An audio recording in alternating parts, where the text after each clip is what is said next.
কোটা সংস্কার আন্দোলনকারীদের উপর হামলা, সহিংসতা ও হত্যাকাণ্ডের ঘটনায় আবারও নিজেদের প্রতিক্রিয়া জানিয়েছে যুক্তরাষ্ট্র।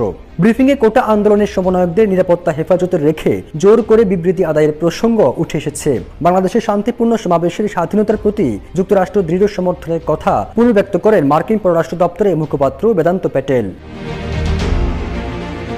ব্রিফিংয়ে এক সাংবাদিক বাংলাদেশের চলমান ইস্যুতে আন্দোলনকারীদের উপর হামলা, হয়রানি ও গ্রেপ্তারের বিষয়ে জানতে চান। তার উত্তরে মুখপাত্র বেদান্ত প্যাটেল বলেন, বাংলাদেশে প্রকাশ্যে এবং ব্যক্তিগত উভয় ক্ষেত্রেই আমরা বর্তমান ইস্যুর স্থায়ী এবং শান্তিপূর্ণ সমাবেশের জন্য আহ্বান জানাচ্ছি। তিনি আরো বলেন, আমরা সারা বাংলাদেশে আংশিকভাবে টেলিযোগাযোগ পরিষেবা চালুর বিষয় অবগত আছি। একই সাথে আমরা সেখানকার জনসাধারণকে সম্পূর্ণ এবং নিরবিচ্ছিন্নভাবে ইন্টারনেট এবং সোশ্যাল মিডিয়া পরিষেবাগুলো ব্যবহার করতে দেওয়ার আহ্বান জানাচ্ছি।